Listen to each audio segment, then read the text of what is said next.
Assalamualaikum warahmatullahi wabarakatuh. Kembali lagi dengan pelajaran IPA untuk kelas 9. Kali ini kita masih melanjutkan pembahasan tentang listrik statis bagian yang ketiga.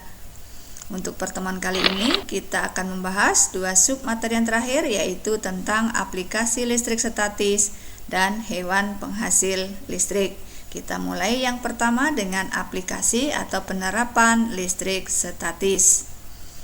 Listrik statis merupakan suatu fenomena kelistrikan yang sering terjadi, di mana partikel bermuatan berpindah dari satu tempat ke tempat yang lain.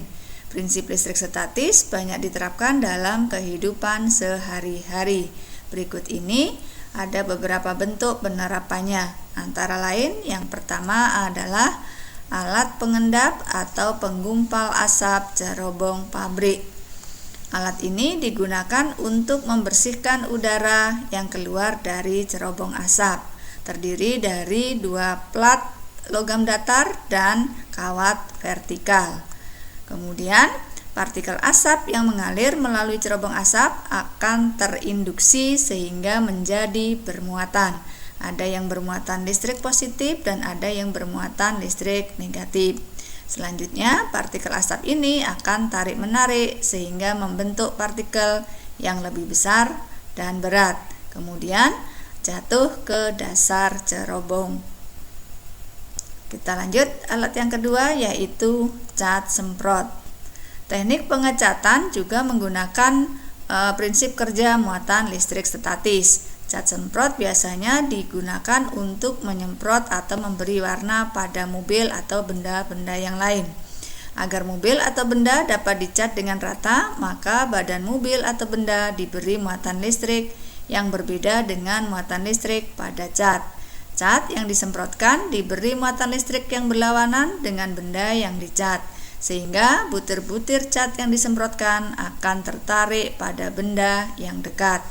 Butiran cat dan aerosol menjadi bermuatan ketika bergesekan dengan mulut pipa semprot dan udara. Dengan demikian, hasil pengecatan menjadi lebih merata dan mampu menjangkau bagian-bagian yang sulit, sehingga polusi udara dapat dikurangi. Baik, kita lanjut. Yang ketiga, yaitu mesin fotokopi.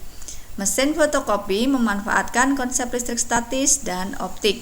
Mesin ini memanfaatkan sifat unik dari logam selenium, yaitu dapat menghantarkan listrik ketika terkena cahaya dan tidak menghantarkan listrik ketika tidak terkena cahaya.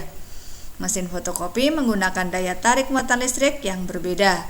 Suatu pola muatan positif pada plat mesin fotokopi mencitrakan bidang hitam yang akan digandakan. Kemudian menarik partikel bermuatan negatif dari bubuk halus yang disebut dengan toner.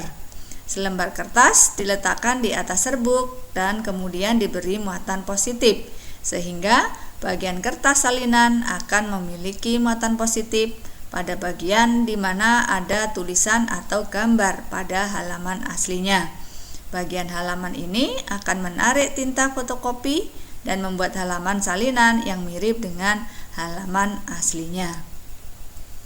Lanjut yang keempat, yaitu printer laser.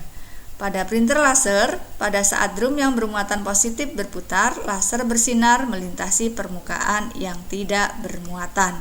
Selanjutnya, laser menggambar pada kertas yang bermuatan negatif. Setelah melewati drum yang berputar, kertas akan melewati fusher. Pada bagian fusher ini, kertas akan mengalami pemanasan yang menyebabkan kertas terasa panas pada saat keluar dari printer. Dan yang kelima, yaitu generator Van de Graaff. Generator Van de Graaff merupakan mesin pembangkit listrik yang digunakan untuk memperoleh muatan listrik atau potensial listrik dalam jumlah yang besar. Prinsip kerjanya yaitu dengan cara gesekan antara pita karet dan roda berputar, sehingga menyebabkan pita karet bermuatan listrik. Muatan listrik ini kemudian ditampung pada bola logam. Distribusi muatan listrik terdapat pada permukaan luar bola yang berongga. Perbedaan potensial yang dicapai oleh generator Van de Graaff bisa mencapai 5 megavolt dan dapat menyimpan cukup energi untuk menghasilkan percikan yang terlihat terang. Yang berikutnya kita akan melihat suatu alat yang disebut dengan elektroskop. Elektroskop merupakan alat yang digunakan untuk mendeteksi adanya muatan listrik pada suatu benda. Untuk dapat menentukan jenis muatan listrik suatu benda, maka harus dilakukan pemisahan muatan dengan cara konduksi, sehingga elektroskop dapat menjadi bermuatan. Elektroskop terdiri atas 3 bagian penting, yaitu kepala elektroskop atau knob, kemudian batang logam, dan daun elektroskop. Penghubung antara daun elektroskop dan bola logam adalah sebuah batang logam konduktor. Daun elektroskop diletakkan di dalam tabung kaca dan terhubung dengan bola logam yang berada di luar tabung kaca. Selanjutnya kita akan lihat bagaimana prinsip kerja atau cara kerja elektroskop. Secara sederhana, cara kerja elektroskop adalah dengan mendekatkan benda ke kepala elektroskop. Apabila benda tersebut bermuatan, daun elektroskop akan membuka lebar. Akan tetapi, jika benda tidak bermuatan atau netral, maka daun elektroskop tidak akan membuka. Kemudian, cara kerja elektroskop dapat dibedakan menjadi 2, yaitu induksi dan konduksi. Kita lihat yang pertama untuk cara kerja elektroskop secara induksi. Benda bermuatan positif didekatkan dengan elektroskop netral. Kemudian benda yang bermuatan listrik positif jika didekatkan pada elektroskop netral, maka muatan positif dari kepala elektroskop akan menuju ke daun elektroskop. Muatan positif pada daun-daun logam akan saling tolak-menolak sehingga daun logam menjadi membuka lebar karena kelebihan proton. Semakin besar muatan proton pada kedua daun kaki, maka akan semakin jauh jarak antara kedua daun kaki elektroskop. Kita lanjut cara yang kedua, yaitu konduksi. Apabila benda bermuatan positif didekatkan pada bola logam, maka elektron akan tertarik dari daun kaki menuju bola logam, sehingga kedua daun elektroskop saling mendekat mengakibatkan daun elektroskop menutup kembali. Baik, yang berikutnya kita akan melihat tentang hewan penghasil listrik. Seperti halnya manusia, hewan juga mampu menghasilkan listrik sebagai impuls rangsang dalam tubuhnya. Kemampuan hewan dalam menghasilkan listrik ini digunakan untuk menanggapi rangsangan, kemudian bergerak, berburu mangsa, melawan predator, atau bahkan untuk navigasi. Meskipun pada umumnya arus listrik yang dihasilkan sangat lemah, akan tetapi ada beberapa hewan yang mampu menghasilkan arus listrik yang sangat besar. Berikut ini adalah hewan-hewan penghasil listrik yang berkekuatan besar. Kita mulai yang pertama, yaitu ikan belalai gajah. Hewan ini banyak ditemukan di negara Afrika. Ikan yang memiliki mulut panjang menyerupai bentuk belalai gajah ini lebih suka hidup di lumpur sungai atau perairan tenang serta genangan air yang menyerupai kolam. Organ tubuh yang menghasilkan medan listrik pada ikan ini terletak di bagian ekor yang terdiri dari ribuan kotak yang disebut dengan elektropaks. Dalam keadaan istirahat, masing-masing elektropaks memiliki muatan negatif di bagian dalam dan muatan positif di bagian luarnya. Arus listrik akan muncul pada saat otot ikan berkontraksi. Pada saat itu, ikan mampu mendeteksi keberadaan predator dan mangsanya. Lanjut, hewan yang kedua yaitu ikan pari listrik. Hewan ini menghabiskan sebagian besar waktu mereka di dasar laut atau di air dingin. Hewan ini memiliki organ bilateral di sepanjang ekor yang menghasilkan sengatan listrik. Kedua sisi kepala ikan pari elektrik mampu menghasilkan listrik hingga sebesar 220 volt dan arus listrik sebesar 30 ampere. Kejutan listriknya digunakan untuk mengusir predator dan menyetrum mangsanya. Mulut ikan ini terletak di bawah tubuh sehingga memudahkan dalam mencari makan.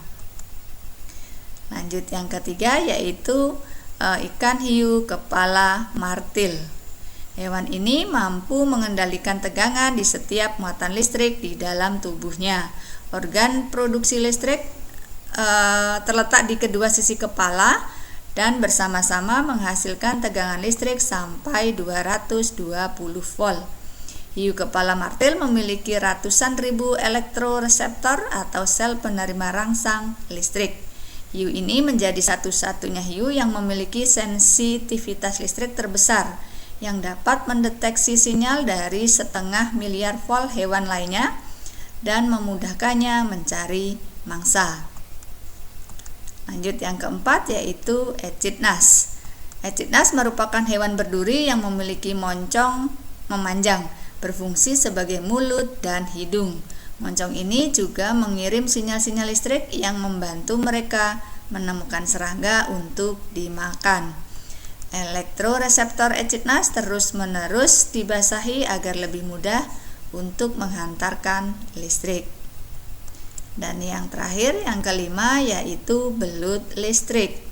Belut listrik banyak ditemukan di perairan Amerika Selatan. Bentuk tubuhnya sangat unik, hampir 7/8 bagian tubuhnya berupa ekor.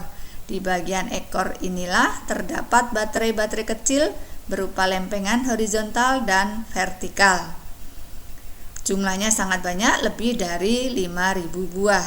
Untuk navigasi, belut listrik hanya membutuhkan tegangan listrik yang kecil. Namun, ketika bertemu musuh atau mangsanya, belut listrik akan memberikan tegangan semaksimal mungkin melalui kepala dan ekornya yang ditempelkan pada tubuh musuh atau mangsanya. Arus listrik sekitar 1 ampere yang ditimbulkan akan membunuh mangsa tersebut. Dan hewan lain tidak akan terganggu karena mereka tidak bersentuhan langsung dengan ekor dan kepala belut. Menurut penelitian menunjukkan bahwa belut listrik dapat menghasilkan kejutan tanpa lelah selama 1 jam.